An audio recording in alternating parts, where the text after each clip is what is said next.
Hi, I'm Councillor Ross Ebbels, the Mayor of the Borough of Queenscliff, and welcome to Storytime at Home.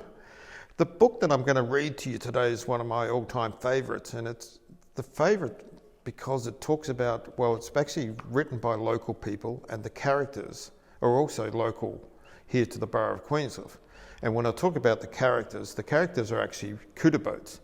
Now, Couta Boats are a designer boat which are actually quite unique to the region of Port Phillip. I'm not too sure if they are named after the actual barracuda, but because certainly they went and fished and caught a lot of barracuda in this region as well. So this book is called Defiance Goes to Sea by Marianne Caddy, Peter Caddy, Andrew Scorgie and Andrew Watson, and it is self-published. So here we go.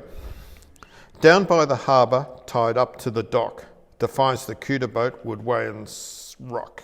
It's okay, he said, to be a nice sailing boat, but I want to do more than just sail and float. Look at those fishing boats, so big and strong. I want to go out and catch fish all day long. Defiance, said Jessie, don't grumble so loud. I'll tell you of Couta boats to make you feel proud. Long before you were built, when I was just new, my friends Maud and Lyndall Lee too. We'd sail the high seas way out through the rip and handle those tides like any big ship. We'd sail off in the dark in the dead of the night, 40 Couta boats with just the moon's light. We didn't need motors, we'd hoist up our sails and battle the seals and dolphins and whales. We'd troll through the fish with 6 lines out, and when they were gone, we'd all turn about. Over and over till we all got our fill. 6 boxes of fish, oh what a thrill. And there's actually a photograph here of some of the old time fishermen coming up to the main pier with their catch and their fill.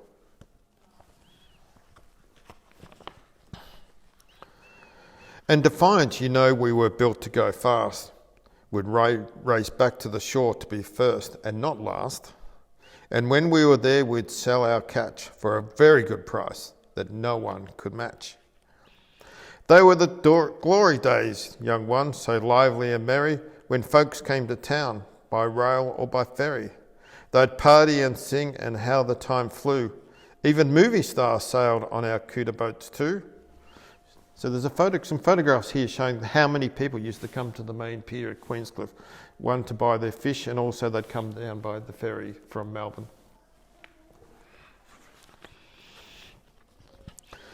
Defiance had dreamed of such adventure and thrill. He was sure that he'd had the same courage and skill. Like the boats from the past of whom he'd just heard, he would battle the winds and sea undeterred. So late that night Defiance sat and he thought, I could be back by morning without getting caught. When the moon was up, shining onto the sea, he slipped away from the dock and sailed away free. He sailed the ebb tide along close to the rocks, quietly sneaking along like a fox. Tremendous excitement he felt in his hull. With morning far away, the sky was still dull. As he journeyed along, the waves whispered a warning. I'll be fine, said Defiance. I'll be back by morning. Go back, the waves told him as their caps turned white. I'm okay, he replied. I know the tide's right. Be warned, moaned the lighthouse in a voice of alarm. I knew of the dangers when the seas weren't not calm. It sensed the wind swinging around to the east and knew that Defiance's adventure should cease. So there's a nice photograph of Defiance there and also the Point Lonsdale Lighthouse. It's even got a cap saying Point Lonsdale. I'm not too sure the lighthouse actually has a cap, but you could maybe have a look at that when you come down to visit. But Defiance sailed on as proud as could be. Nothing would stop him as he ventured to sea. He could see himself fishing by the light of the moon and knew if he'd hurried, he'd be doing it soon. He rounded the point and into the rip. The excitement was building on his first fishing trip. He peered through the darkness and into the night. When he thought he saw a magnificent sight, when the waters were bubbling, it was a sure sign. There'd be barracuda soon at the end of his line. And kids, if you don't know what a barracuda is, it's quite a long, large fish, which has some fabulous, fabulous big teeth. So maybe you can get your mum and dad or grandparents to show a photo of a couta. And also our local football and netball team are called the Coutas here in Queenscliff as well. So he rushed straight ahead like the Couta Boats of old, ready for action, just like he'd been told. But Defiance's trip didn't go as he dreamed. Unfortunately, things weren't quite as they seemed. The unsettled waters were beginning to swell. Conditions aren't right, he could hear the waves yell. The winds gathered force and Defiance was tossed, as behind dark clouds the moon became lost. Defiance was worried. What could he do now? The waves rose up, crashing over his bow. Back at the harbour where Jessie was docked, the storm grew stronger, even big boats were rocked. Jessie had woken and knew things weren't right. She could tell Defiance had set off in the night. The wise old girl had an experience past and knew in this storm that Defiance wouldn't last. So she swung into action in spite of her age and set off for the heads where the sea was in rage. She entered the rip with the land at her port. It offered her the protection she sought. When she reached poor Defiance, he was barely afloat. She felt pity at once for the poor little boat. As Defiance saw Jessie when some moonlight shone through, his spirits were lifted. She'd know what to do.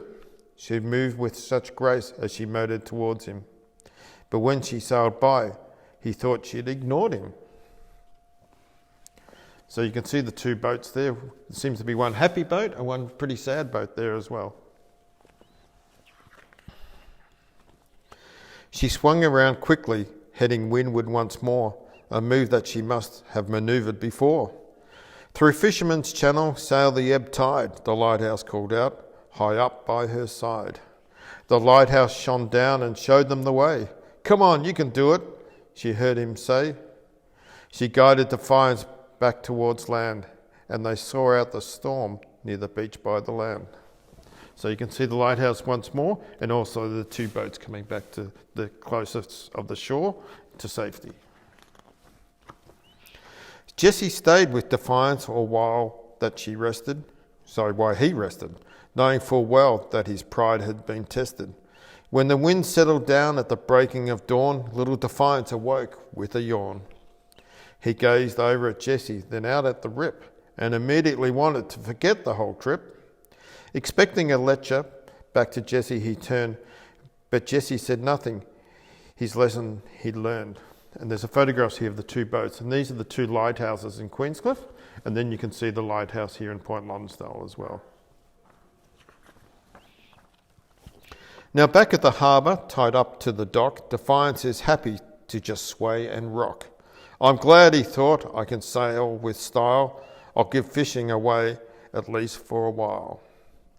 And that's the end of the book, of the story. And also at the back here, there's a picture of the current Couta boat fleet here in Queenscliff at the harbour. So you can obviously, once we get out of lockdown, it'd be great for you to come down and visit these Couta boats and see what they look like in real life. So thank you very much for your time, and remember in these difficult times to stay safe and stay home, and hope you enjoyed the book. Thank you.